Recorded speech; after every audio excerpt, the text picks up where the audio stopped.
Hello students, welcome. आप लोगों ने मेरा इंग्लिश का सैम्पल पेपर का वीडियो देख लिया होगा। अगर नहीं देखा है तो ज़रूर देखिए, वो आपको ज़रूर हेल्प करेगा एग्ज़ाम में। क्लास 10 के स्पेसिफिकली जो टर्म 1 के एग्ज़ाम आने वाले हैं अगले 2-3 महीने में, उसमें कैसे आपको प्रिपेयर करना है और किन चीज़ों का खास ध्यान रखना है। आज मैं आपको बता रहा हूँ हिंदी बी, जो कि कोड 085 है, उसके सैम्पल पेपर के बारे में। और इसमें हम आपको बताएंगे कि आपको कैसे एग्ज़ाम पेपर अटेम्प्ट करना है जिससे कि आपके मैक्सिमम मार्क्स 40 जो हैं उसमें से आपको 40 में से 40 मिल सकें। 40 नहीं तो कम से कम 90%, 95% जितने मैक्सिमम नंबर मिल सके मिल जाए। कोशिश करूँगा बेस्ट जो आपको एडवाइस है मैं दे सकूं। कोई आपको मेरे वीडियोस के बारे में कमेंट्स करना है, सजेस्ट करना है, आप ज़रूर कीजिए। मुझे बहुत अच्छा लगता है, मैं आपके कमेंट्स पढ़ता हूं और उनके सजेशन पे मैं काम करता हूं। इसके बाद मैं क्लास 12 के भी करूंगा। हिंदी और इंग्लिश के अलावा मैं क्लास 10 के कंप्यूटर एप्लीकेशन का भी सैम्पल पेपर का आपको टिप्स एंड ट्रिक्स बताऊँगा। आप मेरे वीडियोज़ लाइक करते रहिए, शेयर करते रहिए। शुरू करते हैं क्विकली। आप देखेंगे ये सैम्पल पेपर है 21-22 का, फर्स्ट टर्म का सत्र 1, हिंदी का कोड 085 है। इसमें आपको मैक्सिमम 40 मार्क्स मिल सकते हैं। आपको जो टाइम मिलेगा इसको अटेम्प्ट करने का वो 1 घंटा 30 मिनट मिलेगा। ऑनलाइन हो या ऑफलाइन हो, दोनों में ही 1 घंटा 30 मिनट मिलेगा। आपको इसमें बता देता हूँ, इसमें इस सैम्पल पेपर में जो कि एग्ज़ाम में भी आपके सेम आएगा, उसमें 3 खंड हैं, यानी कि 3 डिविजन्स हैं। खंड क, ख और ग, यानी कि ए, बी और सी। खंड के में कुल सिर्फ 2 प्रश्न पूछे गए हैं। दोनों प्रश्नों के कुल 20 सब प्रश्न गए हैं, यानी कि 2 क्वेश्चन हैं, उन दोनों क्वेश्चनों के 10 सब क्वेश्चन हैं और हर एक को आपको 10 सब क्वेश्चन अटेम्प्ट करने हैं। कंफ्यूज नहीं होना है यहाँ पे आपको, जब हम करेंगे आपको समझ में आ जाएगा। आपको सिर्फ 2 क्वेश्चन पूछे जाएंगे सेक्शन ए में, खंड क में। दोनों प्रश्नों में टोटल 20 सब क्वेश्चन हैं। उन दोनों में आपको इंस्ट्रक्शन होगी, उनको पालन करते हुए आपको टोटल 10 सब क्वेश्चंस के आंसर, यानी कि उप प्रश्नों के उत्तर देने हैं। खंड ख में 4 प्रश्न हैं तथा इन सभी के 21 उप प्रश्न हैं, यानी कि आपके 4 प्रश्न हैं, उन सब के 21 उप प्रश्न हैं, यानी कि 21 सब क्वेश्चन। इसमें आपको 16 अटेम्प्ट करने हैं। तो अब देखिए, 10 नंबर आपको यहाँ मिलेंगे, 16 नंबर आपको यहाँ मिलेंगे, 16 और 10 हो गए 26। खंड ग में 3 प्रश्न हैं तथा उसमें 14 सब क्वेश्चन है और सभी सब क्वेश्चन के आपको आंसर देने हैं। तो 26 यहाँ पे हो गए प्लस 14, 40।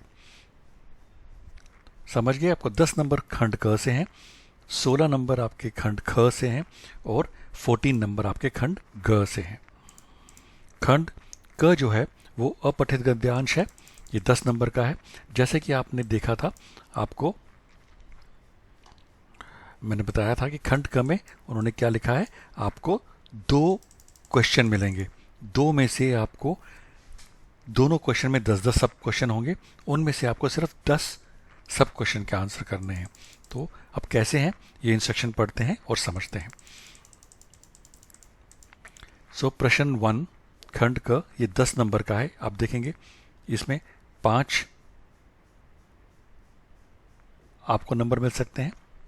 नीचे 2 गद्यांश दिए गए हैं, यानी कि 2 अपठित गद्यांश दिए गए हैं। किसी एक गद्यांश, यानी कि क्वेश्चन नंबर 1 में आपको जो 2 गद्यांश मिले हैं उसमें किसी एक गद्यांश को आपको ध्यान से पढ़ना है और उस पर आधारित प्रश्नों के उत्तर के सही विकल्प चुनकर देने हैं। तो ये आपको डिसाइड करना है कि कौन सा है। आप देखेंगे तो आप देखेंगे यहाँ पे इंस्ट्रक्शन साफ साफ लिखे हैं। यदि आप इस गद्यांश का चयन करते हैं तो कृपया उत्तर पुस्तक में लिखिए कि आप प्रश्न संख्या 1 में दिए गए गद्यांश 1, यानी कि अगर आप पहला ये वाला गद्यांश चूज करेंगे तो आपको आंसर बुक में लिखना पड़ेगा प्रश्न संख्या 1 गद्यांश नंबर 1, जिससे कि आपको मार्क्स उस बेसिस पे दिए जाएं। हम शुरू करते हैं फटाफट बिना टाइम वेस्ट करें, जिससे कि आप समझ जाएं किस टाइप के क्वेश्चन भी आएंगे। हम सारे ही अटेम्प्ट करेंगे जिससे कि आपकी प्रैक्टिस भी हो जाए और क्विक टिप्स भी दे सकूं।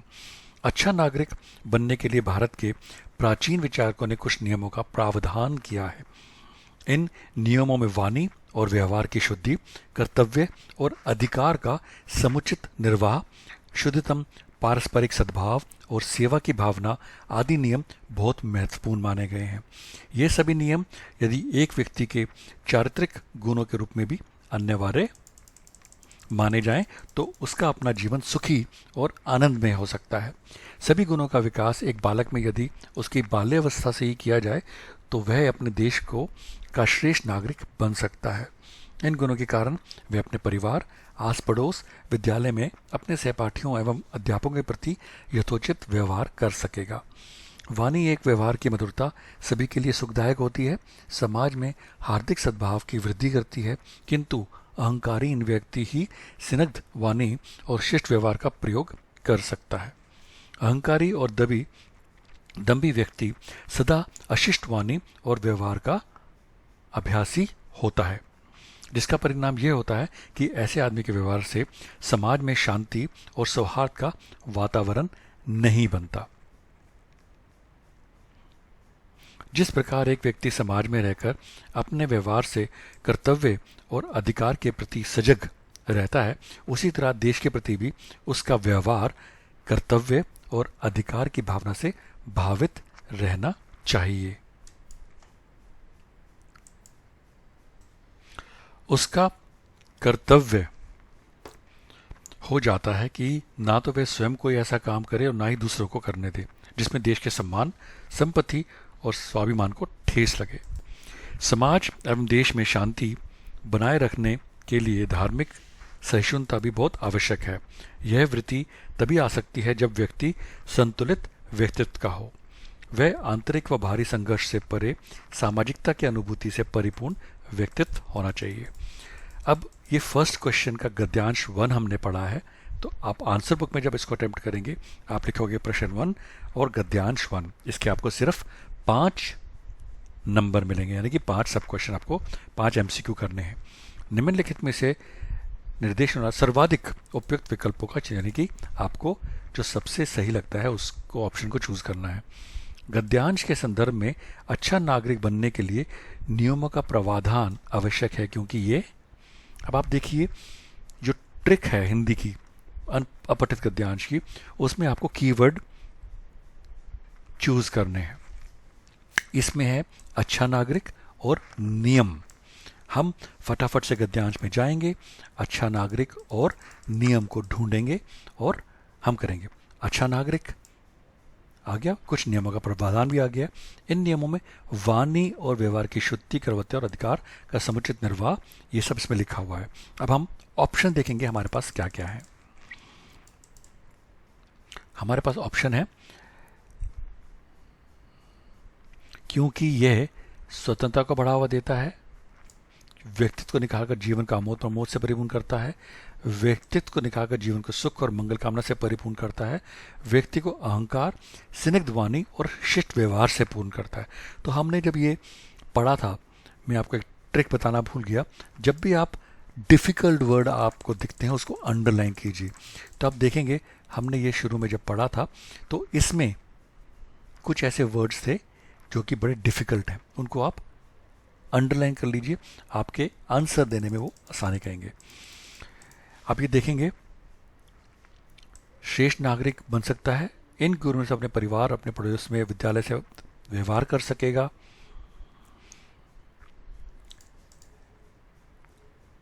समाज में हार्दिक सभा की वृद्धि करते हैं, किंतु अहंकारी व्यक्ति स्निग्ध वाणी और शिष्ट व्यवहार का प्रयोग कर सकता है। तो ये स्निग्ध वाणी यूज किया गया है वर्ड। अब हमें सही आंसर चूज करना है, तो हमें कुछ चीज़ें पता लग गई हैं। स्वतंत्रता को बढ़ावा देता है, जिससे वातावरण की शांति परिपूर्ण करता है, ये कहीं मेंशन नहीं है। व्यक्तित्व को निखार कर जीवन को आमोद प्रमोद से परिपूर्ण करता है। देखें यहाँ पे कहीं लिखा हुआ है, ये व्यक्तित्व को निखार कर, ये फर्स्ट पैरा में ही आपको मिल जाएगा। अच्छा नागरिक बनने के लिए नियमों का प्रावधान किया है, ये यहीं पे आना चाहिए। इन नियमों में वाणी और व्यवहार की शुद्धि, कर्तव्य और अधिकार को समुचित निर्वाह, शुद्धतम पारस्परिक सद्भाव और सेवा की भावना आदि नियम बहुत महत्वपूर्ण माने गए हैं। ये सभी नियम, अब यहाँ पे रिजल्ट आ गया, ये सभी नियम यदि एक व्यक्ति के चारित्रिक गुणों के रूप में भी अनिवार्य माने जाएं तो उसका अपना जीवन सुखी और आनंदमय हो सकता है। तो हमारे को आंसर मिल गया, क्या हो जाता है, उससे सुखी और आनंदमय हो जाता है। तो हमारे को सबसे क्लोजेस्ट कौन सा ऑप्शन लग रहा है? आमोद प्रमोद से परिपूर्ण करता है, ये मिलता जुलता है। आगे देख लेते हैं ऑप्शन क्या है। व्यक्तित्व को निखार कर जीवन को सुख और मंगल कामना से पूर्ण करता है, ये भी मिलता जुलता है। व्यक्ति को अहंकार, स्निग्ध वाणी और शिष्ट व्यवहार से परिपूर्ण करता है, ये तो बिल्कुल नहीं है। व्यक्तित्व को निखार कर,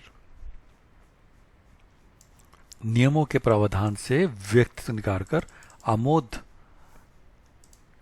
इन नियमों में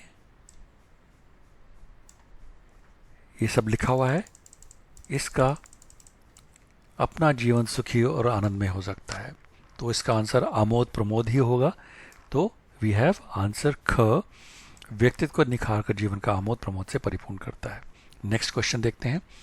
वाणी एवं व्यवहार की मधुरता सभी के लिए सुखदायक होती है, यानी कि बोलने और बिहेव करने की जो आपकी, अगर आप स्वीटली किसी से बात करेंगे, बिहेव करेंगे, वो सबको अच्छा लगता है, सुखदायक होती है। इस कथन के लिए उपयुक्त तर्क है, इसका तर्क मतलब रीज़न है। देश के सम्मान, संपत्ति और स्वाभिमान को ठेस पहुंचती है। यहाँ पे देश व समाज में शांति और सौहार्द का वातावरण नहीं बनता। कर्तव्य और अधिकार का समुचित निर्वाह बहुत आवश्यक है। समाज में हार्दिक सद्भाव और वृद्धि और सुख की प्रतिष्ठा होती है। तो स्टूडेंट्स, ये तो बहुत ही इजी है, आपको समझ में आ गया होगा। यहाँ पे वाणी और व्यवहार की मधुरता, यानी कि आप किसी से मीठा बोलेंगे, अच्छा बिहेव करेंगे तो किसी को सुख देगा। क्या उससे उसमें कोई देश के सम्मान की बात है? नहीं है, तो ये गलत है। देश व समाज में शांति की बात है? नहीं है भी और नहीं भी, पर इतना नहीं है। कर्तव्य और अधिकार आवश्यक है, ये इसका भी कोई तर्क नहीं है। इसका तर्क ये है, इससे समाज में हार्दिक सद्भाव की वृद्धि और सुख की प्रतिष्ठा होती है। तो ये अगर आप अपने रेफरेंस देखना चाहेंगे तो देखते हैं मधुरता के बारे में कहाँ लिखा है। देखो, वाणी एवं व्यवहार की मधुरता सभी के लिए सुखदायक होती है, समाज में हार्दिक स्वभाव की वृद्धि करती है। लिखा हुआ आ गया हमारे को, हार्दिक स्वभाव की वृद्धि। तो आप जैसी मधुरता ढूंढेंगे उसके बाद आपको आंसर मिल जाएगा। तो हमें मिल गया, हार्दिक स्वभाव की वृद्धि सुख की प्रतिष्ठा होती है। नेक्स्ट क्वेश्चन में चलते हैं फटाफट। अहंकारी और दंभी व्यक्ति सदा अभ्यासी होता है अशिष्ट वाणी और व्यवहार का। तो हमें ढूंढना है अधिक अहंकारी और दंभी व्यक्ति। फटाफट से जाएंगे, आप फिर से रेफर करेंगे। मैंने जैसे ही कहा था, आप अंडरलाइन कर लेना जो भी डिफिकल्ट शब्द हैं। जैसे कि दंभी व्यक्ति मैंने कभी नहीं सुना होगा, बुक में पढ़ा भी नहीं होगा, तो ये आप ज़रूर अंडरलाइन कर लेना। अहंकार, ओके, अहंकारी और दंभी, देखो ये वर्ड आ गया है यहाँ पे। सदा अशिष्ट वाणी और व्यवहार का अभ्यासी होता है। किसको प्रैक्टिस करता है वो? अशिष्ट वाणी और व्यवहार को। तो हम फटाफट से जाएंगे, अशिष्ट वाणी और व्यवहार को देखेंगे, है ऑप्शन में कहीं पे अशिष्ट वाणी का और व्यवहार का। हमारे को आंसर मिल गया, तो ये भी हमारा हो गया, ये भी करेक्ट है। नेक्स्ट में जाएंगे हम। संतुलित व्यक्ति के से तात्पर्य है, संतुलित मतलब बैलेंस आदमी जो होता है उससे तात्पर्य है। हम पहले देख लेते हैं पैराग्राफ में संतुलित व्यक्तित्व के बारे में कुछ लिखा है, कहीं लिखा होगा तो वहीं से हम इसको रेफर करेंगे।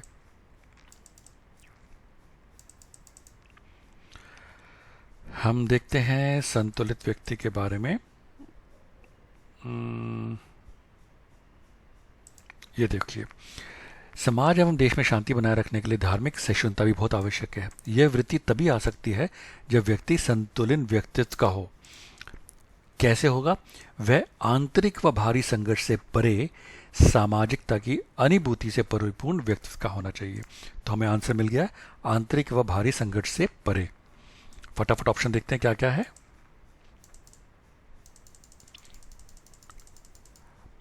आंतरिक व बाहरी संघर्ष से संपूर्ण नहीं, परे होना चाहिए। आंतरिक व बाहरी संघर्ष से रहित, रहित मतलब आप किसी चीज़ से दूर होते हैं, दर्द रहित, सुख रहित, यानी कि परे होना। तो ये उसी को उन्होंने नया वर्ड डाला है। आंसर इसका है आंतरिक व बाहरी संघर्ष से रहित संपूर्ण सामाजिकता अनुभूति में परिपूर्ण व्यक्तित्व। इसका तात्पर्य हमें मिल गया।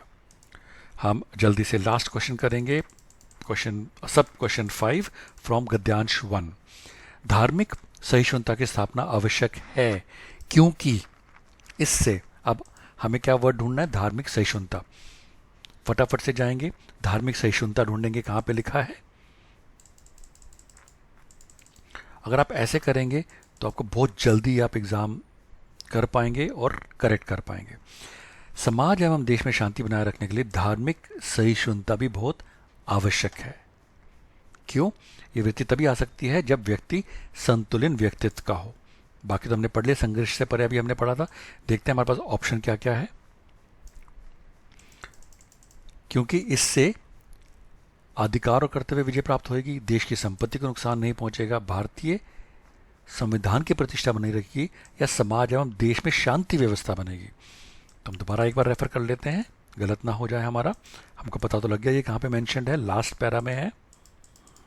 समाज एवं देश में शांति बनाए रखने के लिए, यानी कि पीस बनाने के लिए। तो हमारा आंसर आ गया समाज एवं देश में शांति बनाए रखना।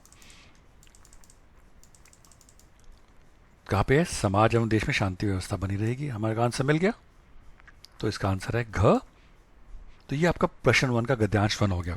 अब स्टूडेंट्स ध्यान रखना, अगर आपने गद्यांश 1 कर लिया है प्रश्न 1 का, तो ये जो अथवा के बाद है, इसको या तो आप अपने पेंसिल से या पेन से क्रॉस कर देना, जिससे कि इसके गलती से आप आंसर ना दें, क्योंकि ये गद्यांश 2 हो जाएगा। आपको उन गद्यांश 1 या गद्यांश 2, क्वेश्चन नंबर 1 में गद्यांश 1 है, गद्यांश 2 है, दोनों में से एक करना है। हमने जैसे एक आपको सैंपल पेपर करके दिखा दिया है, अगर हमने वो कर लिया है तो हम इसको नहीं करेंगे। लेकिन प्रैक्टिस के लिए मैं ये आपको बता रहा हूँ कि हम ये भी करके देखते हैं, जिससे कि आप प्रिपेयर हो जाएं, टिप्स एंड ट्रिक्स आपको पता लग जाए। तो इसमें यहाँ पे बड़ा क्लियर लिखा हुआ है, यदि आप इस गद्यांश का चयन करते हैं तो लिखे गए प्रश्न संख्या 1 में दिए गए गद्यांश 2 पर आधारित प्रश्नों के उत्तर लिख रहे हैं। तो आपको आंसर बुक में लिखना है प्रश्न 1 गद्यांश 2, और उसके बाद फिर प्रश्न 1, प्रश्न 2, प्रश्न 3, 5 क्वेश्चन जैसे गद्यांश 1 के थे वैसे ही गद्यांश 2 के, और उसकी ऑप्शन लिखनी होगी। बड़ा बनने के लिए हमें विशाल काम करने की जरूरत नहीं होती, बल्कि प्रत्येक काम में विशालता का चिन्ह खोजने, यानी कि निशान। अब आप ध्यान रखना, जब जब आप पढ़ेंगे अंडरलाइन करते रहिए अपने पास। विशाल काम करने की जरूरत नहीं होती, प्रत्येक काम को विशालता के चिन्ह खोजने पड़ते हैं। अपने अंतर्मन में, अंतर्मन यानी कि इनसाइड में सदैव जिज्ञासा को जन्म देना होता है। जिज्ञासा यानी कि क्यूरियोसिटी। दुनिया में ज्ञान का जो बोलबाला है उसमें हमारा कौतूहल की केंद्रीय भूमिका है। अल्बर्ट आइंस्टाइन ने एक बार अपने साक्षात्कार में कहा था कि हमारी जिज्ञासा ही हमारी अस्तित्व का आधार है। बिना प्रश्न के हमारे जीवन में ना गति आएगी और ना कोई रस होगा।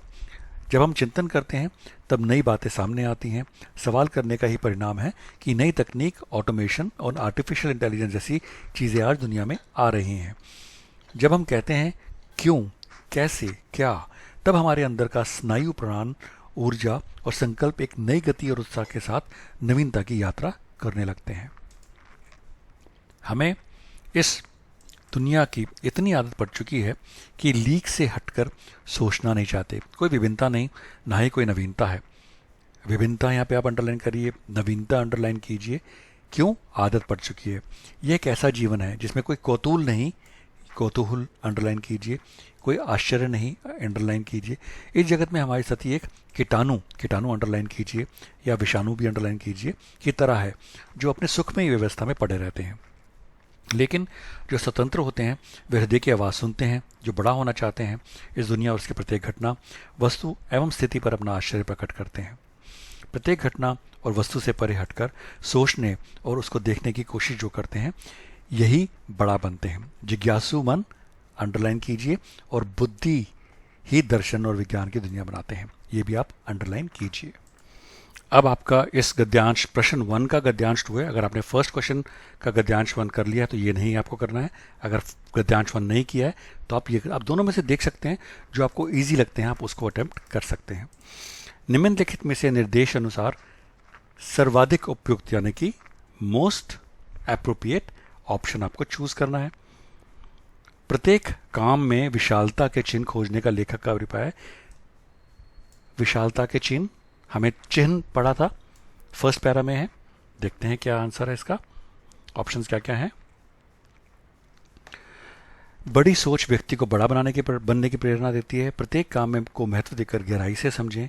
प्रत्येक काम को करने के लिए सदैव तत्पर रहें। प्रत्येक काम का आयोजन बड़े पैमाने पर करें। हम फटाफट से पैराग्राफ में जाएंगे और देखेंगे क्या आंसर है। तो हमें देखना क्या है, हमारा इसमें क्या है, चिन्ह खोजने। चिन्ह खोजने का मतलब देखते हैं क्या लिखा है। बड़ा बनने के लिए हमें विशाल काम करने की जरूरत नहीं होती, बल्कि प्रत्येक काम में विशालता का चिन्ह खोजने पड़ते हैं। अपने अंतर्मन में सदैव जिज्ञासा का जन्म देना होता है। दुनिया में ज्ञान का जो बोलबाला है, तो यहाँ पे ये बड़ा सिंपल लिखा है, हमें बड़ा काम करने की जरूरत नहीं है, बट प्रत्येक काम में विशालता के चिन्ह, यानी कि हर एक काम में विशालता के चिन्ह खोजने चाहिए। जो भी काम करें उसके अंदर क्या बड़ा है उसको सोचें। प्रत्येक काम, बड़ी सोच व्यक्ति को बड़ा बनने का प्रेरणा देती है, ये तो बिल्कुल नहीं है। प्रत्येक काम को महत्व देकर गहराई से समझें। हर एक काम को विशालता से, मतलब हर एक काम को इंपॉर्टेंस दें। तो इसका आंसर ख होना चाहिए। और ऑप्शन भी देख लेते हैं। प्रत्येक काम को करने के लिए सदैव तत्पर रहें, ये भी नहीं लिखा है। प्रत्येक काम का आयोजन बड़े लार्ज स्केल में करें, ये भी नहीं लिखा है।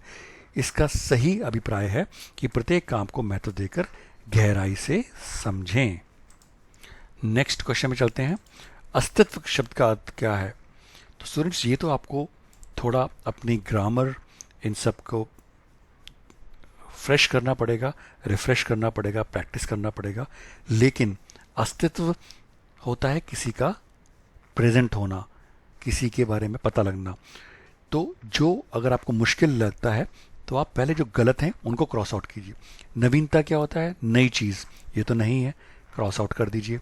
गतिमान यानी कि स्पीड के बारे में, ये भी नहीं है, इसको क्रॉस आउट कर दिए। जिज्ञासा प्रवृत्ति, क्यूरियस कोई होता है जो साइंटिस्ट जैसे होते हैं, ये वो भी नहीं है। हमारे पास ऑप्शन क्या रह गया? विद्यमानता।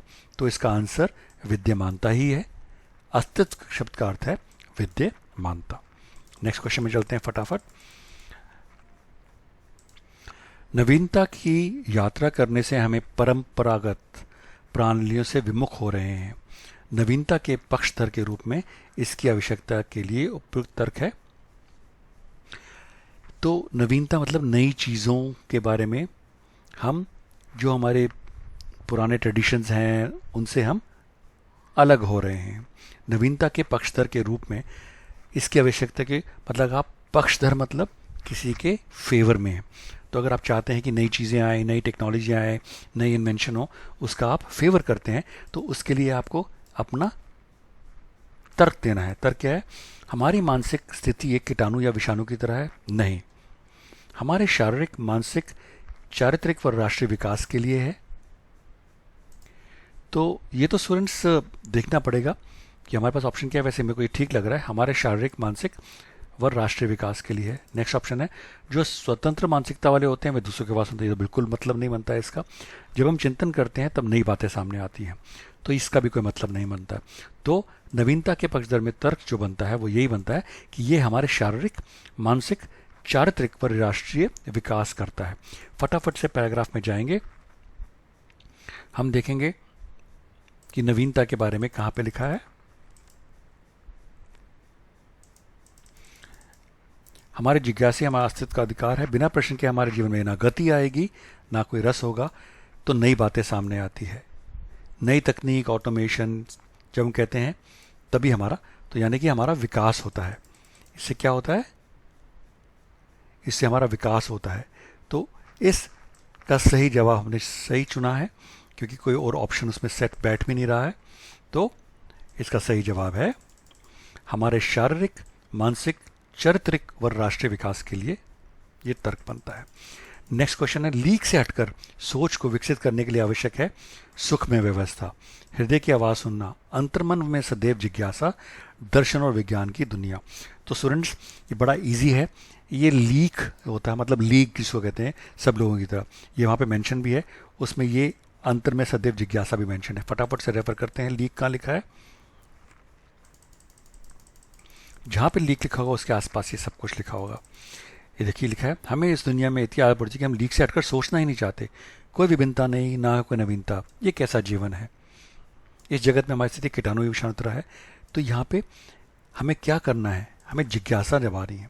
जो बड़ा होना चाहते हैं इस दुनिया में वो अपने आश्चर्य प्रकट करते हैं, प्रत्येक घटना उसमें अटकर सोचने और उसके देखने की कोशिश करते हैं। यही बड़े बनते हैं। जिज्ञासु मन और बुद्धि ही दर्शन और विज्ञान की दुनिया में। तो जिज्ञासा हमारे को आंसर मिल गया है, तो वही इसका आंसर है, अंतर्मन में सदैव जिज्ञासा।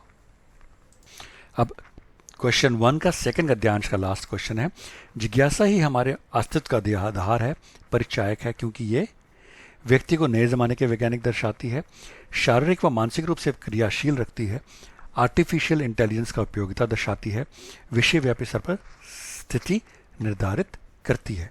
तो स्टूडेंट्स यहाँ पे जिज्ञासा ही हमारे अस्तित्व का आधार का परिचायक है, क्योंकि हमें ढूंढना है अस्तित्व। कहाँ पे है हमारे मेंशन, देखते हैं फटाफट। अब देखेंगे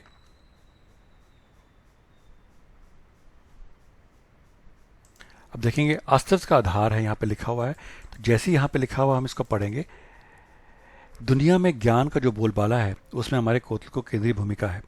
अल्बर्ट आइंस्टाइन ने एक बार अपने कहा था कि हमारी जिज्ञासा ही हमारी अस्तित्व का अधिकार है। हमारी जिज्ञासा ही हमारी क्या है, जिज्ञासा हमारा अस्तित्व का अधिकार परिचय, क्योंकि ये व्यक्ति को नए जमाने का वैज्ञानिक दर्शाती है या शारीरिक व मानसिक रूप से क्रियाशील रखती है। तो इसमें देखते हैं शारीरिक व मानसिक कहीं पे लिखा है।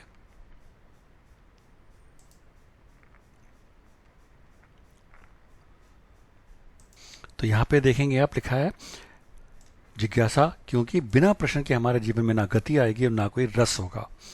जब हम चिंतन करते हैं तब नई बातें सामने आती है। इसीलिए हम जब तक सोचेंगे नहीं तो हमारा ना शारीरिक ना मानसिक किसी भी रूप से हम क्रियाशील नहीं रहेंगे। तो स्टूडेंट्स ये इसका सही जवाब था। तो हमने अब एक क्वेश्चन किया है, दोनों गद्यांश में से आपको एक ही चूज करना है। हमको सिर्फ 5 नंबर अभी मिले हैं, अभी हमारे 35 नंबर बाकी हैं। नेक्स्ट क्वेश्चन है, नेक्स्ट क्वेश्चन भी सेम जैसा फर्स्ट क्वेश्चन था वैसा ही है। इसमें भी आपको 2 गद्यांश दिए गए हैं और इसमें से भी आपको एक ही गद्यांश करना है। तो क्वेश्चन 1 में आपको 5 नंबर मिले, प्रश्न 1 में, और प्रश्न 2 में भी 5 नंबर मिलेंगे। प्रैक्टिस के लिए हम इसको भी करेंगे, लेकिन आप समझ गए हैं इसमें भी आपको लिखना पड़ेगा प्रश्न 2 गद्यांश 1 की आंसर, या गद्यांश 2 अगर चूज करते हैं प्रश्न 2 का तो गद्यांश 2। फटाफट से करते हैं जिससे कि हम आपका आगे भी सैंपल पेपर कर सकें। जानवरों में गधा सबसे बुद्धिहीन समझा जाता है। हम जब किसी आदमी को पहले दर्जे का बेवकूफ़ कहना चाहते हैं तो उसे गधा कहते हैं। गधा सचमुच बेवकूफ़ है या उसे सीधे, तो आपको ये सब लिखना है, अंडरलाइन करना है, सबसे बुद्धिहीन समझा जाता है।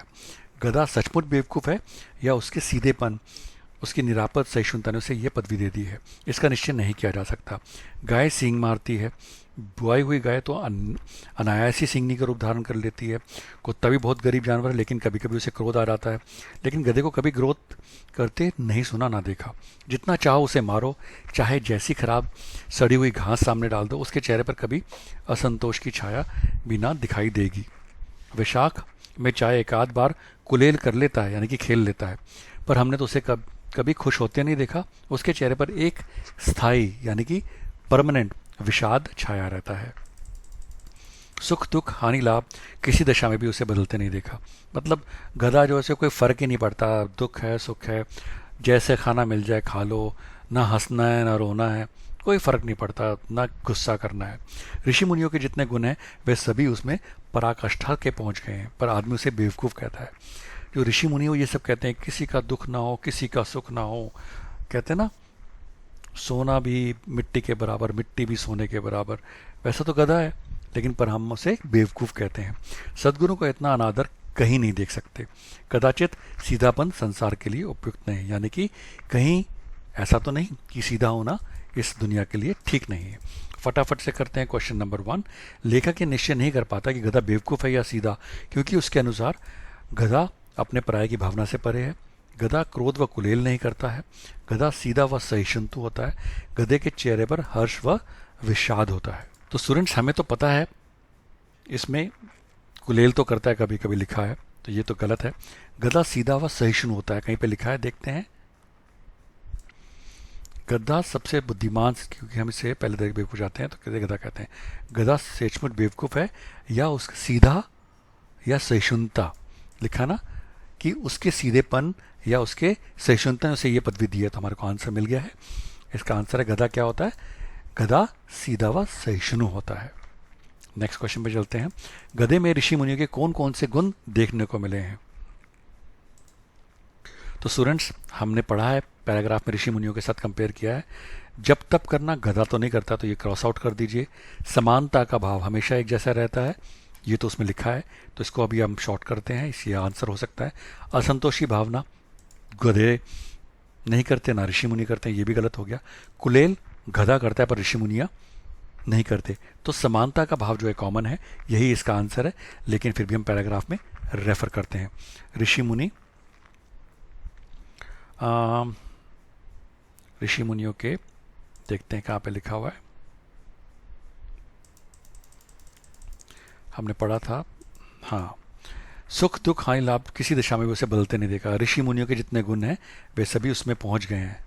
कौन से? सुख दुख हानि लाभ किसी दिशा में उसे बदलते नहीं देखा। समानता सेम रहता है, दुख हो सुख हो कोई फर्क नहीं पड़ता, तो इसका आंसर है समानता का भाव। नेक्स्ट क्वेश्चन है, आशय स्पष्ट कीजिए, यानी कि इसका मतलब समझाइए। उसके चेहरे पर एक स्थाई, स्थाई होती है परमानेंट, विषाद छाया रहता है, यानी कि फीलिंग या उसका लुक रहती है। गधा सदैव चुप रहता है, उसे खुश होते हुए कभी नहीं देखा। तो यहाँ पे तो इसका मतलब नहीं है, इसका मतलब है कि हमेशा एक जैसा रहता है। देखते हैं क्या है। गधे को बहुत बोझ जोड़ना पड़ता है, इसी कारण में थक जाता है, ये भी मतलब नहीं है। आदमी द्वारा दुर्व्यवहार करना व बेवकूफ़ कहने के कारण गधा दुखी है, ये भी नहीं है। गधे के प्रसन्न मुख पर सदा स्थिर संतोष छाया रहता है। तो स्टूडेंट्स इसका सही आंसर ये है कि गधा हमेशा चुप रहता है, एक जैसा रहता है। उसे ना हम खुश होते हुए देखेंगे ना गुस्सा होते हुए देखेंगे, तो हमने उसे खुश होते कभी नहीं देखा गया है। तो गधा सदैव चुप रहता है, उसके चेहरे पर एक स्थायी विषाद छाया रहता है। हम देखते हैं, रेफरेंस कर लेते हैं।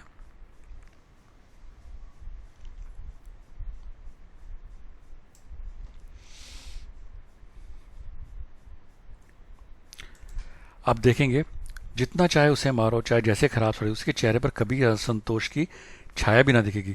विशाख में पर हमने उसे कभी खुश होते हुए नहीं देखा, उसके चेहरे पर एक स्थायी विषाद छाया रहता है। तो ये हमें इसके साथ ही मिल गया, जहाँ पे स्थायी विषाद लिखा है वहीं पे कभी खुश होते हुए नहीं देखा लिखा है। तो हमारे को इसका आंसर मिल गया कि गधा सदैव चुप रहता है, उसे खुश होते कभी नहीं देखा गया। नेक्स्ट क्वेश्चन, गद्यांश में प्रयुक्त शब्दों छाया, निश्चय, अनायास के लिए क्रमश उचित विलोम शब्द हैं। तो स्टूडेंट्स हमें ऑपोजिट ढूंढना है। ऑपोजिट छाया का क्या होता है? धूप। तो देखिए, हमें छाया की धूप तो पता है, तो सबसे पहले ढूंढ लीजिए धूप का है। छाया असंतोष गलत, शीतलता भी गलत, हमें धूप मिल गया है। अब बाकी भी देख लेते हैं कि ठीक है कि नहीं। निश्चय अनिश्चय बिल्कुल ठीक है, अनायास सायास ये बिल्कुल ठीक है। हमारा सही जवाब है धूप अनिश्चय सायास। तो मैंने जैसे आपको इंग्लिश में बताया था, आपको जो पक्का पता हो उसको पिक कर लीजिए और फिर आप आगे बढ़िए। छाया धूप, धूप छाँव हमें पता है, तो धूप एक ही ऑप्शन है, बाकी मैच कर लीजिए, मैच हो जाएगा।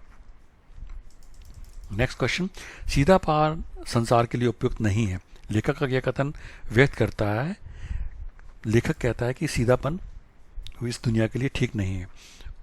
इसका मतलब क्या है? लेखक क्या कहना चाहता है? उनका गधे के प्रति गहरा लगाव है? नहीं। समाज में गधे को भी स्थान मिलना चाहिए? नहीं। गधा निरापद सहिष्णु सीधा साधा होता है? इसका भी मतलब नहीं है। वे सद्गुणों के आधार के लिए चिंतित हैं। तो स्टूडेंट्स इसमें बड़ा क्लियरली लेखक लिख रहा है कि भैया जो बेचारा गधा है उसको लोग बेवकूफ़ समझते हैं। उसमें ऋषि मुनियों के फील वो हैं, क्या कहते हैं उसको, उसके ऋषि मुनियों जैसे उसके स्वभाव हैं। समानता, ना दुखी होता है, ना सुखी होता है, ना रोता है, ना तंग करता है, ना मारता है, ना गुस्सा करता है। तो उसके सद्गुणों का अनादर बहुत गलत है। तो लेखक इसमें उसके सद्गुणों के अनादर के लिए चिंतित है। तो ये हमारा क्वेश्चन 2 का फर्स्ट गद्यांश हो गया। अगर आपने ये चूज़ कर लिया है तो आप सीधा क्वेश्चन 3 पे जाएंगे। क्वेश्चन 1 में से कोई एक चूज़ करेंगे, क्वेश्चन 2 में से, लेकिन हम प्रैक्टिस के लिए इसका सेकंड गद्यांश भी फटाफट से कर रहे हैं। साहित्य की शाश्वतता का प्रश्न एक महत्वपूर्ण प्रश्न है। क्या साहित्य शाश्वत होता है? यदि हाँ, तो उस किस मायने में? आप अंडरलाइन कीजिए शाश्वत। क्या कोई साहित्य अपने रचनाकाल में 100 वर्ष बीत जाने पर भी उतना ही प्रासंगिक रहता है जितना वे अपने रचना के समय था? अपने समय या युग का निर्माता साहित्यकार क्या 100 वर्ष बाद भी परिस्थितियों को भी युग निर्माता हो सकता है? समय बदलता रहता है, परिस्थितियाँ और भाव बदलते हैं, साहित्य बदलता है और इसी के समांतर पाठक की मानसिकता और अभिरुचि भी बदलती है। अतः कोई भी व्यक्ति कविता अपने सामयिक परिवेश के बदल जाने पर ठीक वही उत्तेजना पैदा नहीं कर सकती जो उसने अपने रचनाकाल के दौरान करी होगी। कहने का तात्पर्य यह है कि विशेष प्रकार के साहित्य के श्रेष्ठ आचरण मात्र से वे साहित्य हर युग के लिए उतना ही विशेष आकर्षण रखें, यह आवश्यक नहीं है। यही कारण है कि वर्तमान युग में इंगला, पिंगला, सुषमना, अनहद, नाद आदि परिभाषिक शब्दावली मन में विशेष भावोत्तेजन नहीं करती। ये आपको इम्पॉर्टेंट है, भावोत्तेजन अंडरलाइन कीजिए। साहित्य की श्रेष्ठता मात्र ही उसके नित्य आकर्षण का आधार नहीं है। उसकी श्रेष्ठता का युगहीन आधार है वह जीवन मूल्य तथा उनकी अत्यंत कलात्मक अभिव्यक्तियाँ। ये अंडरलाइन कीजिए, जो मनुष्य को स्वतंत्रता तथा उच्चतर मानव विकास के लिए पथ प्रदर्शक का काम करती हैं। पुराने साहित्य का केवल वही श्री सौंदर्य हमारे लिए ग्राह्य होगा जो नवीन जीवन मूल्यों के विकास में सक्रिय सहयोग दे अथवा स्थिति रक्षा में सहायक हो। कुछ लोग साहित्य की सामाजिक प्रतिबद्धता को अस्वीकार करते हैं। आप इसको भी अंडरलाइन कीजिए, प्रतिबद्धता। वे मानते हैं कि साहित्यकार निरपेक्ष होते हैं और उस पर कोई भी दबाव आरोपित नहीं करना चाहिए, किंतु वे भूल जाते हैं कि साहित्य के निर्माण की मूल प्रेरणा मानव जीवन में ही विद्यमान रहती है। जीवन के लिए ही उसकी सृष्टि होती है। तुलसीदास जब स्वार्थ सुखाए काव्य रचना करते हैं तभी अभिप्राय यह नहीं रहता कि मानव समाज के लिए इस रचना का कोई उपयोग नहीं है, बल्कि उनके अंतकरण यानी कि अंदर से वो सोचते हैं कि संपूर्ण संसार की सुख भावना एवं हित कामना सन्न, यानी कि जब भी वो लिखते हैं पूरी दुनिया के बारे में सोचते हैं। जो साहित्यकार अपने संपूर्ण व्यक्ति को व्यापक लोक जीवन में सन्निविष्ट कर देते हैं उसी के हाथों स्थायी एवं प्रेरणापद साहित्य का सृजन हो सकता है। क्वेश्चन 1, साहित्य की श्रेष्ठता का निर्धारण सुनिश्चित करता है कि वह व्यक्ति की बहुमुखी प्रतिभा का धनी बनाता है, लोक व्यवहार की प्रकाष्ठा का प्रतीक राय देता है, सांस्कृतिक एवं व ऐतिहासिक विरासत का बाधित करता है, या पथ प्रशस्त पर मूल्यों के समावेशन करके कला भाव जगाता है। तो स्टूडेंट्स, हमारे को क्या करना है? साहित्य की श्रेष्ठता का निर्धारण क्या सुनिश्चित करता है?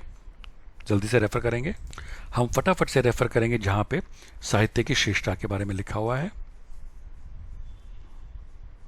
साहित्य की शाश्वतता का प्रश्न एक महत्वपूर्ण प्रश्न है। क्या साहित्य शाश्वत होता है? यदि हां, तो किस मायने में?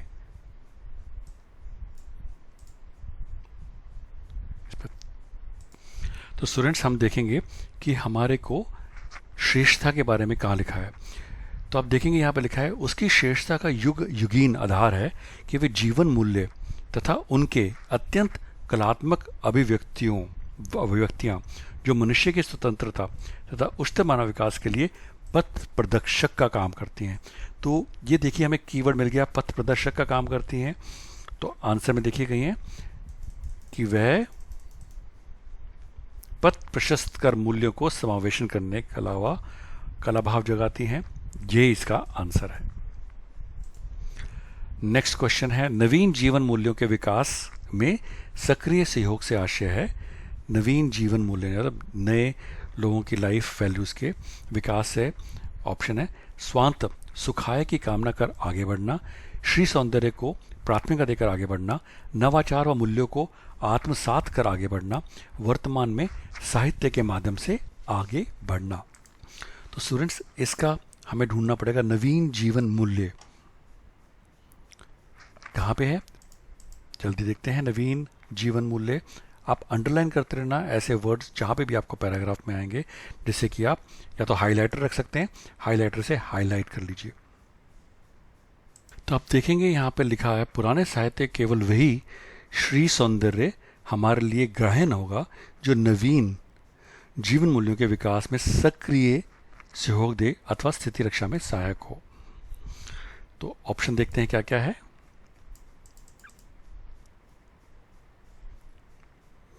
नवीन जीवन मूल्यों के विकास में आशय है नवाचार व मूल्यों को आत्मसात कर आगे बढ़ना। नवाचार यानी कि नए विचार, नवीन जीवन कैसे आते हैं, नए विचारों से। मूल्य है, यहाँ पे मूल्य भी लिखा है, विकास आत्मसात कर आगे बढ़ाना, इसका मतलब यही है। नेक्स्ट क्वेश्चन देखते हैं। अब आपने देखा आपको दो ऑप्शन थे, ये थोड़ा डिफिकल्ट है, तो आपको जो आसान लगता है वो गद्यांश चूज कर सकते हैं। कोई साहित्य अपनी रचना काल के 100 वर्ष बीत जाने पर भी उतना ही प्रासंगिक रहता है, कथन के आधार पर उचित तर्क है। ये कह रहे हैं कि कोई भी आप समझ लीजिए पुरानी जो साहित्य हैं, जब वो पब्लिश होती हैं उसके 100 वर्ष के बाद भी उतनी ही पॉपुलर होती हैं, इसका आप तर्क क्या है। साहित्य की श्रेष्ठ मात्रा उसके नित्य आकर्षण पर आधार नहीं है, संपूर्ण साहित्य की स्थायी व स्पष्ट आधार नहीं है, लोक कल्याणकारी स्थायी एवं प्रेरणापद साहित्य होने की दिशा में है, पारिभाषिक शब्दावली द्वारा स्पष्टीकरण करने की दिशा में है। तो स्टूडेंट्स हमने पढ़ा था, इसमें शायद कबीर के बारे में मेंशन किया है। लास्ट पैराग्राफ में से ये क्वेश्चन आया है। लास्ट पैराग्राफ आप देखेंगे, उनके अंत संपूर्ण संसार को सुख भावना एवं हित कामना सन्निहित रहती है। जो साहित्यकार अपने संपूर्ण व्यक्ति को व्यापक लोक जीवन में सन्निविष्ट करते हैं, उसी के हाथों स्थायी एवं प्रेरणाप्रद साहित्य का सृजन हो सकता है। तो कौन सी हमेशा रहती है 100 वर्षों तक, जिसमें लोक जीवन के बारे में, लोगों की हेल्प के बारे में मेंशन होता है। तो इसका आंसर हमें मिल गया। देखते हैं ऑप्शन क्या क्या है। लोक कल्याणकारी स्थायी एवं प्रेरणा, तो हमारे आंसर है लोक कल्याणकारी स्थायी एवं प्रेरणापद साहित्य होने की दिशा में ये प्रासंगिक रहता है। लास्ट फोर्थ क्वेश्चन, साहित्य का निरपेक्ष होता है और उस पर कोई भी दबाव आरोपित नहीं होना चाहिए, कथन किस मनोवृत्ति को प्रकट करता है। सामाजिक कार्यकर्ता की विचारधारा, साहित्य की शाश्वत क्रियाशील विचारधारा, समाज के प्रति वचनबद्धता का भाव, निरपेक्ष व्यक्तियों की सकारात्मकता। तो स्टूडेंट्स, निरपेक्ष वर्ड हमने अंडरलाइन किया होगा। वे मानते हैं कि साहित्य का निरपेक्ष होता है और उस पर कोई भी दबाव आरोपित नहीं होना चाहिए। हमारे को मिल गया आंसर, आरोपित नहीं होना चाहिए। फटाफट से जाएंगे, देखेंगे ऑप्शन क्या क्या है।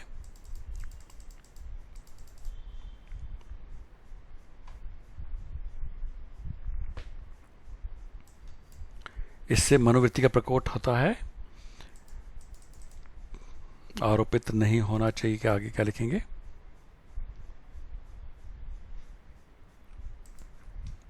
अब आप देखेंगे यहाँ पे लिखा हुआ है, कुछ लोग साहित्य की सामाजिक प्रतिबद्धता को अस्वीकार करते हैं, यानी कि सामाजिक रिस्पॉन्सिबिलिटी को नहीं मानते हैं। वे मानते हैं कि साहित्य का निरपेक्ष होता है और उस पर कोई दबाव आरोपित नहीं होना चाहिए, किंतु वे भूल जाते हैं मतलब अपने कमिटमेंट को भूल जाते हैं। तो वचनबद्धता होती है भूलना।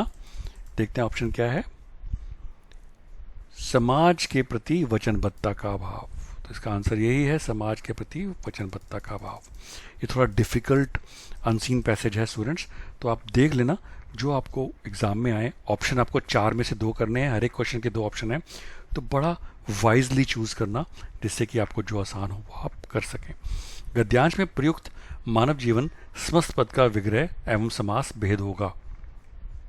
तो स्टूडेंट्स, ये आपका समास का एमसीक्यू इसमें आ गया है। इसका मतलब है, हमें पता है तत्पुरुष समास है, ये मानव का जीवन तत्पुरुष समास इसका आंसर है। अब ये आ गया खंड ख, व्यवहारिक व्याकरण, यानी कि जो एक्चुअल व्यवहार में ग्रामर आता है उसमें से, और ये आपके बुक्स में से आएगा। तो ये बड़ा इजी है, मैंने सारे एमसीक्यूज बना रखे हैं। होपफुली ये सारे उनमें से होंगे और आप लोगों को पसंद आएंगे। प्रश्न 3 का 4 नंबर आपको मिलने हैं खंड क के। 5 नंबर प्रश्न 1 में मिले हैं आपको, गद्यांश 1 या 2 में से। प्रश्न 2 में से 5 नंबर मिले, 10 नंबर आपके हो गए हैं। अब हम 4 नंबर के लिए फाइट करेंगे। तंतारा की तलवार एक विलक्षण रहस्य थी। इस वाक्य में संज्ञा पदबंध छाटिए।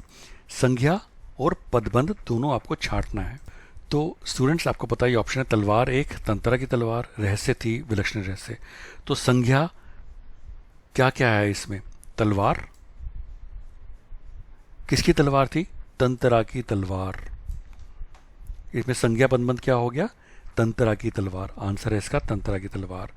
तलवार एक नहीं है संज्ञा पदबंध, रहस्य थी भी नहीं है, विलक्षण रहस्य भी नहीं है।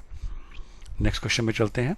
कबूतर परेशानी में इधर उधर, कहां पे? इधर उधर। क्या कर रहा था? इधर उधर।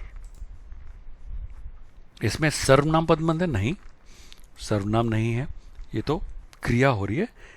क्रिया पदबंध है, लेकिन क्या कर रहा है? फड़फड़ाना क्रिया है। कहां फड़फड़ा रहा है? कैसे फड़फड़ा रहा है? इधर उधर। तो ये क्रिया विशेषण पदबंध हो गया। तो आंसर इज क्रिया विशेषण पदबंध। अगले पे चलते हैं। बढ़ती हुई आबादियों ने समुद्र को पीछे सरकाना शुरू कर दिया है। कर दिया है, इसका पदबंध क्या है? कुछ कर देना। आप कुछ भी करते हैं, वो क्या होता है? क्या वो विशेषण होता है? नहीं होता, तो विशेषण पदबंध नहीं है। सर्वनाम होता है? नहीं होता। क्रिया जरूर होता है, हमने कुछ किया, शुरू कर दिया, तो क्रिया पदबंध है। कर दिया है क्रिया पदबंध, संज्ञा पदबंध बिल्कुल नहीं है। लास्ट ऑप्शन इसका। तंतरा दिन भर के अथक परिश्रम के बाद, परिश्रम क्या होता है? मेहनत के बाद, समुद्र किनारे टहलने निकल पड़ा। इसमें कौन सा पदबंध है? तो स्टूडेंट्स, जो परिश्रम होता है, मेहनत करना, एक क्रिया क्या होती है? काम करना। तंतरा दिन भर के अथक परिश्रम के बाद मेहनत करना, ये क्रिया और विशेषण दोनों है। तो इसका आंसर है क्रिया विशेषण पदबंध। ये क्रिया पदबंध नहीं है, संज्ञा पदबंध बिल्कुल नहीं है, विशेषण भी नहीं है।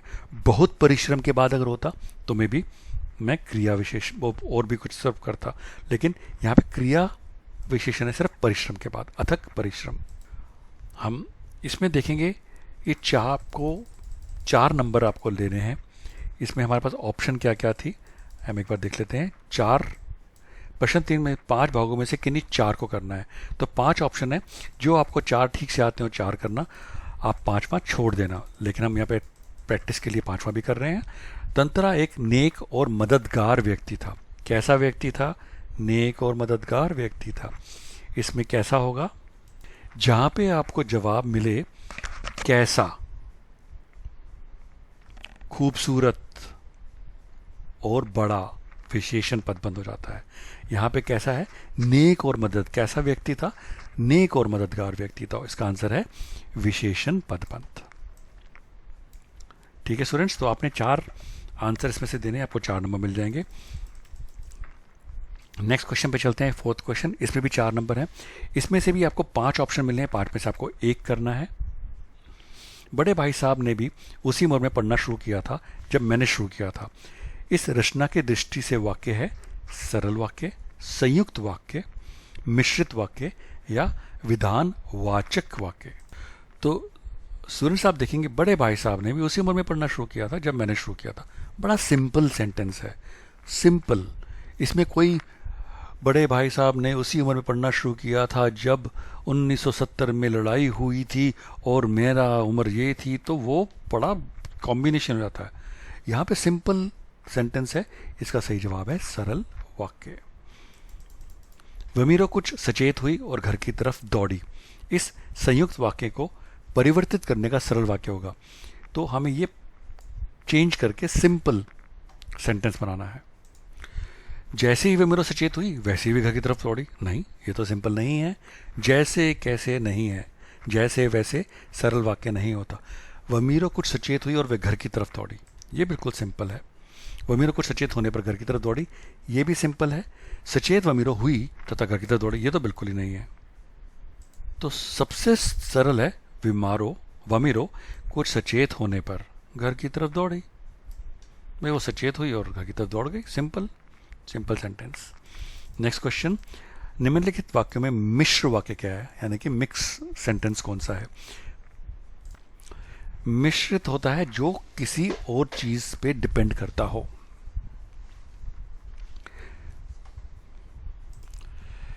मेरे और भाई साहब के बीच अब केवल एक दर्जे का अंतर रह गया है। सिंपल है, ये मिश्रित नहीं है।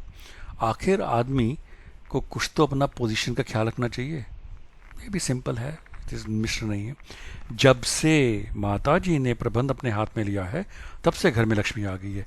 कब से लक्ष्मी आ गई है? जब से माता ने प्रबंध अपने हाथ में लिया है। तो ये मिश्र हुआ, जहां पे आपको क्वेश्चन आंसर में दोनों कॉम्बिनेशन मिल जाए। मेरे रहते तुम बेराह ना चल पाओगे, ये भी नहीं है। तो हमारा आंसर है जब से माता जी ने प्रबंध अपने हाथ में लिया है तब से घर में लक्ष्मी आ गई है। ये मिश्र वाक्य है। नेक्स्ट, सूर्य निकला और प्रकाश हो गया। रूपांतरित करने पर वाक्य का सरल रूप होगा। इसको भी सिंपल बनाना है। सूर्य निकला और प्रकाश हो गया। जैसे ही सूर्य निकला वैसे ही प्रकाश हो गया। कैसे प्रकाश हो गया? ये सरल वाक्य नहीं, क्योंकि जैसे वैसे मैंने आपको बताया नहीं होता है। सूर्य निकलते ही प्रकाश हो गया। खाना खाते ही पेट भर गया। सिंपल। तो सूर्य निकलते ही प्रकाश हो गया, ये सिंपल सेंटेंस है। जब सूर्य निकलता है तब प्रकाश होता है। कब प्रकाश होता है? जब सूर्य निकलता है। तो ये भी सिंपल नहीं है। सूर्य निकला अतएव प्रकाश हो गया, ये भी सिंपल वाक्य नहीं है। सिंपल है, सूर्य निकलते ही प्रकाश हो गया। अब हमने 4 कर लिए हैं, आपको 4 ही अटेम्प्ट करने हैं, 5वां हम प्रैक्टिस के लिए कर रहे हैं। एक ज़माना था कि लोग 8वां दर्जा पास करने नायब तहसीलदार हो जाते थे। रचना की दृष्टि से वाक्य क्या है? एक ज़माना था, 8वां दर्जा पास करके क्या हो जाते थे? नायब तहसीलदार। कब हो जाते थे? 8वीं दर्जी पास करके। तो ये तो मिक्स है, सरल वाक्य नहीं है, संयुक्त भी नहीं है, सामान्य भी नहीं है, ये मिश्र वाक्य है। नेक्स्ट क्वेश्चन 5, इन 6 भागों में से किन्हीं 4 प्रश्नों के सही उत्तर देने। आपको फिर से 4 नंबर मिलेंगे, 6 में से 4 करने हैं। अब हमें क्या करना है? गुरु दक्षिणा शब्द के सही समास विग्रह का चयन करना है। तो गुरु दक्षिणा क्या होती है? जो गुरु को दी जाती है। ठीक है, तो गुरु से तो दक्षिणा मिलती नहीं है, तो ये हमारा क्रॉस आउट हो गया। गुरु का दक्षिणा मतलब ही नहीं होता है, तो बिल्कुल ही सेंटेंस ही गलत है। गुरु की दक्षिणा बिल्कुल सही है, लेकिन गुरु के लिए दक्षिणा ये भी सही है। आप कौन सा चूज करेंगे? तो पहले वाले में गुरु की दक्षिणा तो ठीक है, अगर कोई और ऑप्शन होता तो हम इसको चूज करते, लेकिन गुरु के लिए, किसके लिए दक्षिणा? गुरु दक्षिणा क्या होती है? जो गुरु जी के लिए दक्षिणा हो। तो सही आंसर है गुरु के लिए दक्षिणा, तत्पुरुष समास। यथा समय शब्द किस समास का उदाहरण है? यथा समय कर्मधारय समास नहीं है, बहुवीर्य समास भी नहीं है, अव्ययी भाव समास है, तत्पुरुष समास तो बिल्कुल ही नहीं है। तो यथा समय ये कर देना, तो ये अव्ययी भाव समास है। नेक्स्ट क्वेश्चन, अष्टाध्यायी शब्द के लिए सही समास विग्रह का चयन कीजिए। अष्ट अध्यायी यानी कि 8 अध्याय।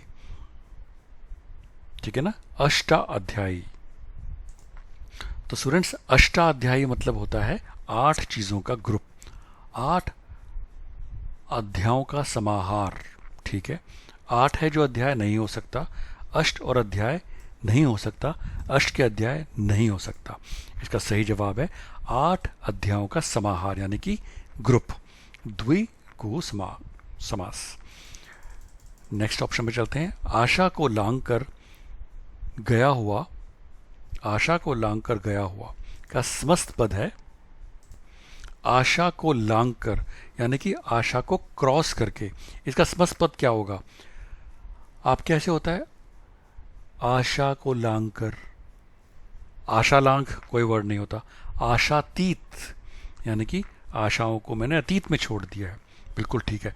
आशावान तो होता है कि किसी को होप करना, तो आशा को लांग कर होप करना नहीं, आशागत भी नहीं होता। तो इसका सही जवाब है आशा अतीत, यानी कि मैंने आशाओं को अतीत पे छोड़ दिया। सज्जन समस्त का विग्रह होगा सद है जो, सज्जन पुरुष कौन होते हैं? सद है जो जन, सत है जो जन, अच्छा है जो पुरुष, सत के समान जन। तो स्टूडेंट्स सज्जन होता है सत, जो सच्चा है जो जन। सज्जन पुरुष कौन होता है? जो सत जो है जन। तो सत है जो जन, इसका समस्त का विग्रह होता है। बाकायदा शब्द के लिए सही समास विग्रह का चयन कीजिए। बाकायदा यानी क्या होता है? आपको पता होगा। बाकायदा, तो स्टूडेंट्स बाकायदा होता है जो कायदे से किया जाए, कायदे के बिना नहीं होगा, कायदे की कायदे नहीं होगा, कायदे के द्वारा कृत नहीं तत्पुरुष समास नहीं है, कायदे के अनुसार अव्ययी भाव समास होगा। इसका सही जवाब है कायदे के अनुसार अव्ययी समास। क्वेश्चन 6 पे चलते हैं। ये भी 4 नंबर हैं, इनमें भी आपको 4 आंसर देने हैं, लेकिन आप प्रैक्टिस के लिए हम सारे कर रहे हैं। अंधे के हाथ बटेर लगना, किसके हाथ में बटेर लगता है? अंधे के हाथ में। जिसको वैल्यू, जिसको मतलब नहीं मिलना चाहिए, मतलब बिल्कुल अनएक्सपेक्टेडली किसको मिल जाए। यार वो तो बितना रिक्शा वाले को लॉटरी टिकट लग गया, अंधे के हाथ बटेर लग गया है, तो क्या हो गया? अच्छा भाग्य नहीं, अच्छे वस्तु प्राप्त होना थोड़ा थोड़ा, लेकिन बिल्कुल नहीं। भाग्यवश अच्छी वस्तु प्राप्त होना बिल्कुल ठीक है। अंधे व्यक्ति बटेर प्राप्त होना बिल्कुल ही नहीं है। तो भाग्यवश अच्छी वस्तु प्राप्त होना अंधे के हाथ बटेर लगने का मतलब है। सच्चे शूरवीर देश की रक्षा में प्राणों की डैश, सच्चे शूरवीर देश की रक्षा के प्राणों में क्या लगा देते हैं? उचित मुहावरा लगाना है हमें। तो हम लोग, पता है, हम जो शूरवीर होते हैं ऑप्शन देखते हैं कि बाजी लगा देते हैं, जान लगा देते हैं, ताकत लगा देते हैं, या सुरक्षा लगा देते हैं। तो मुहावरों में जान लगा देना भी है, लेकिन सबसे अप्रोप्रिएट मेरे को लग रहा है बाजी लगा देते हैं। तो सच्चे शूरवीर देश की रक्षा में बाजी लगा देते हैं, इसका सही जवाब है।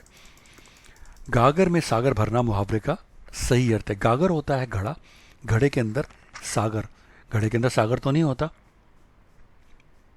ठीक है ना? तो इसका कही है मतलब थोड़े में बहुत सारी चीजें आ जाना। तो इसका सही जवाब होगा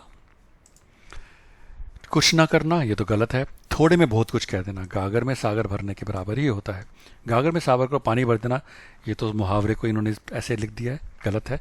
लंबी चौड़ी बातें करना, ये भी नहीं है। तो इसका सही जवाब है थोड़े में बहुत कुछ कह देना। नेक्स्ट क्वेश्चन है, कभी नौकरी ढूंढने निकलोगे तो डैश रिक्त स्थान में उचित माव। जब कभी नौकरी ढूंढने निकलोगे तो जमीन पर पाँव ना रखना, गलत है। आटे दाल का भाव मालूम होगा, यानी कि पता लगेगा नौकरी कैसे मिलती है। दीवार खड़ी करना, बिल्कुल नहीं। नाम निशान मिटाना नहीं। इसका सही जवाब है आटे दाल का भाव मालूम होगा, तब पता लगेगा नौकरी कैसे मिलती है, इतनी मुश्किल मिलती है। नेक्स्ट क्वेश्चन, विद्यालय के वार्षिक यानी कि एनुअल फंक्शन में इतने अधिक काम थे कि उन्हें निपटाते निपटाते दिन दुनिया से गया, शब्द चाट डाला, दांत तो पसीना आ गया, डेरा डाल दिया। तो जब बहुत थक जाते हैं आदमी, भैया पसीना ही पसीना हो जाता है, तो दीन दुनिया से गया नहीं होता, शब्द चाट डाला भी नहीं होता, दांतों पसीना आ गया, बिल्कुल सही इसका आंसर है। अब खंड ग जो है ये हमारी बुक से है। निम्नलिखित काव्यांश पर आधारित प्रश्नों के उत्तर हमें फिर से 4 नंबर लेने हैं। सयाम न महाने चाकर राखो जी, गिरधारी लाला महाने चाकर राखो जी, चाकर रहस्यो बाग लग्यासो नितु उठ दर्शन उपास्यो। बिंद्रावन री कुंज गली में गोविंद लीला आगास्यो, चाकरी में दर्शन पास्यो, सुमरन पास्यो खर्ची, भाव जगत जगीरी पास्यो तीनों बाता सरसी। ये मीरा के पद में से लिया गया हुआ है। मीरा कृष्ण से क्या प्रार्थना कर रही है आप देखेंगे। स्वयं माने चाकर रखो जी, मुझे अपने पास रखो, गिरधारी लाल मुझे अपने पास रखो, चाकर रहूंगी बाग लगस्यो नित उठ दर्स्यो पास्यो। तो क्या कर रही है? उनकी पीड़ा दूर करने के लिए बोल रही है, सेविका के रूप में स्वीकार करने को बोल रही है, प्रेमिका को रूप में स्वीकार करने के लिए बोल रही है, उन्हें अपने पास रखने के लिए बोल रही है। इसमें आप देखेंगे यहाँ पे लिखा हुआ है मीरा कृष्ण से कर रही है, बिंद्रावनरी कुंज गली में गोविंद लीला गास्यु, चाकरी में दर्शन पास्यु, सुमरन पास्यु खर्ची। कि कह रहे कि मुझे दासी रख लो, मुझे सेविका के रूप में रख लो। तो मीरा कृष्ण से प्रार्थना कर रही है कि मुझे सेविका के रूप में स्वीकार कर लीजिए। नेक्स्ट क्वेश्चन है, कृष्ण को की सेविका बनकर मीरा क्या करना चाहती है?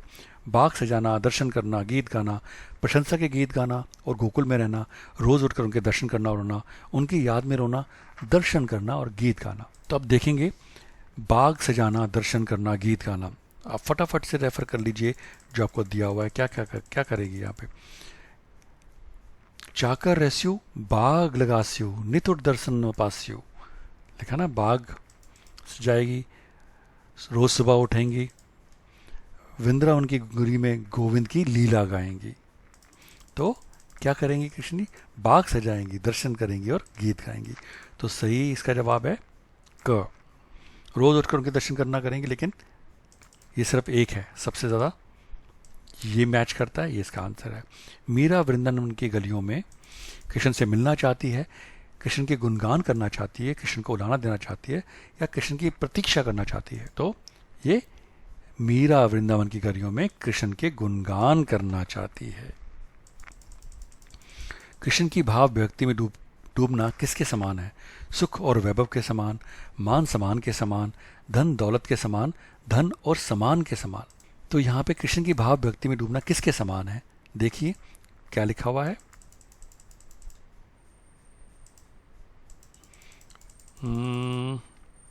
अच्छा ठीक, इसमें नहीं लिखा, लेकिन हमने मीरा के पद जो आपको बुक में दिए हैं उसमें लिखा हुआ, मैंने ये क्वेश्चन चूज़ किया हुआ एमसीक्यू।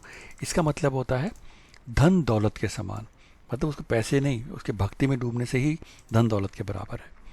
नेक्स्ट क्वेश्चन 8, ये 5 नंबर का है।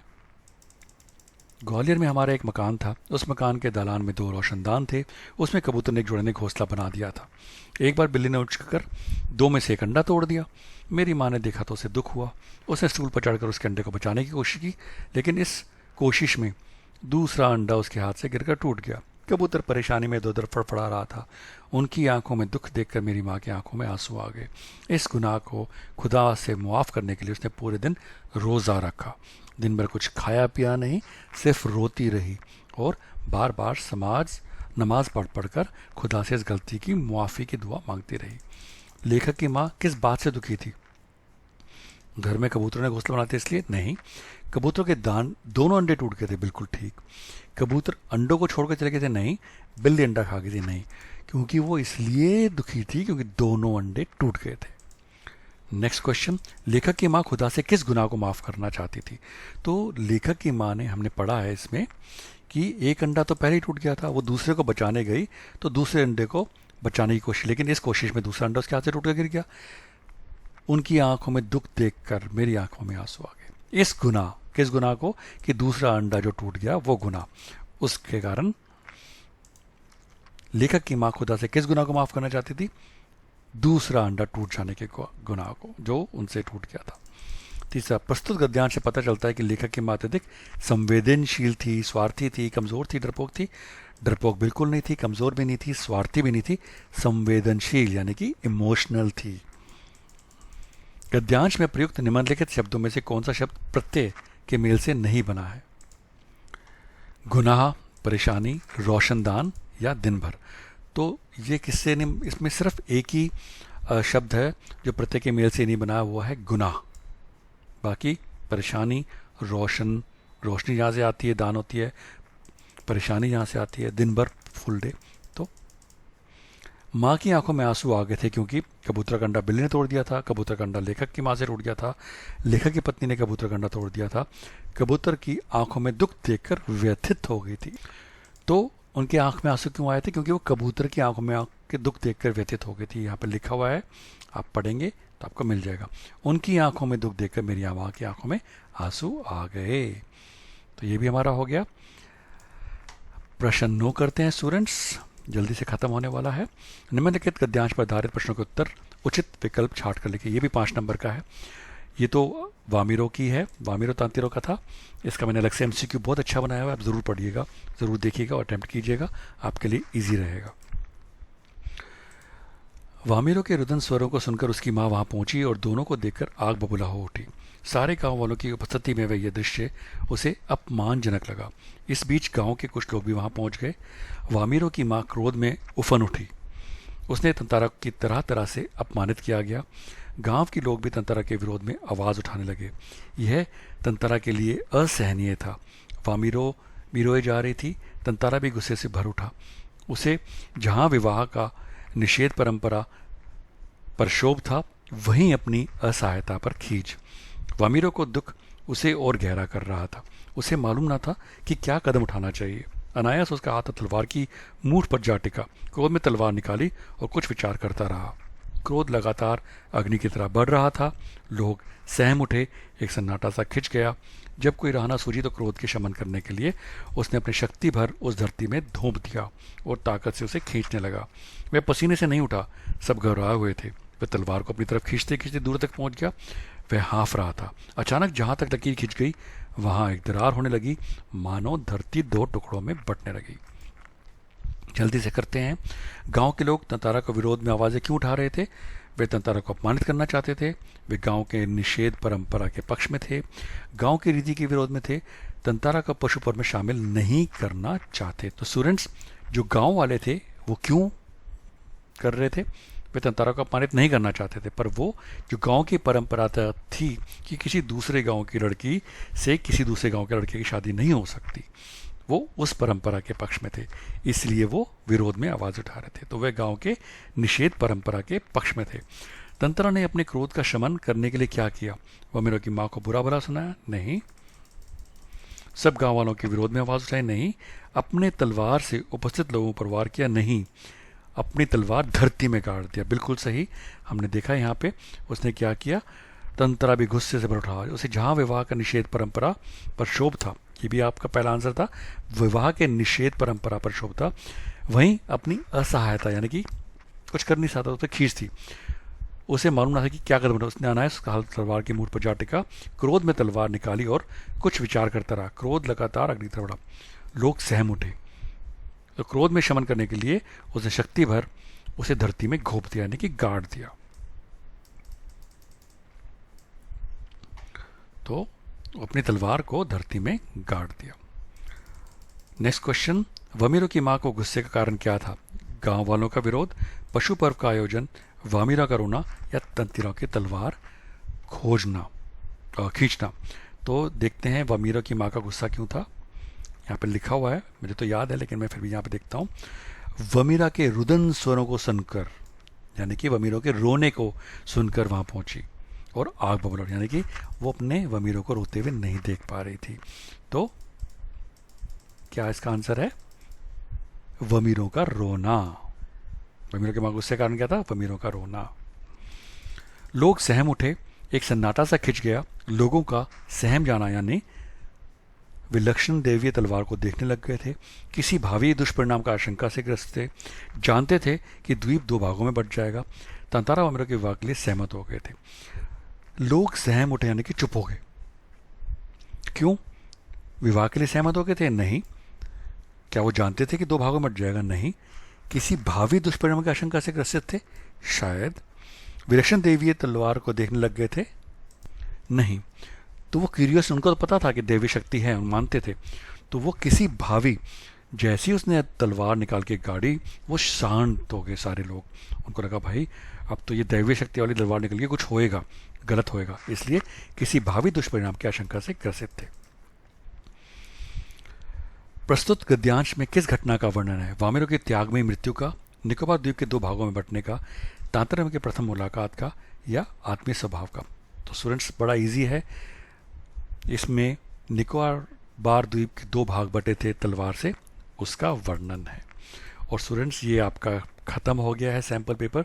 हमें इतनी जल्दी करने पर भी आप देखेंगे मुझे ऑलमोस्ट 1 घंटा 10 मिनट लग गया है, लेकिन मैंने क्वेश्चन 1 के दोनों पार्ट करे हैं, क्वेश्चन 2 के दोनों पार्ट करे हैं और सारे पार्ट करे हैं। तो आप ध्यान रखिए, आपका ये एग्ज़ाम इजी नहीं होने वाला है।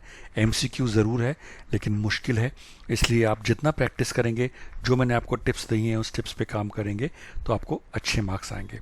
आशा करता हूँ ये आपको पसंद आया होगा। आप ज़रूर इसको लाइक कीजिए, शेयर कीजिए और मेरे चैनल को सब्सक्राइब कीजिए, मोटिवेट कीजिए। मैं बाकी क्लासेस के भी, 12th के भी ऐसे ही बनाने की कोशिश करूँगा अगर समय मिला, और मेरे को अच्छे कमेंट्स आपकी तरफ से मिले। I wish you all the success and good luck students.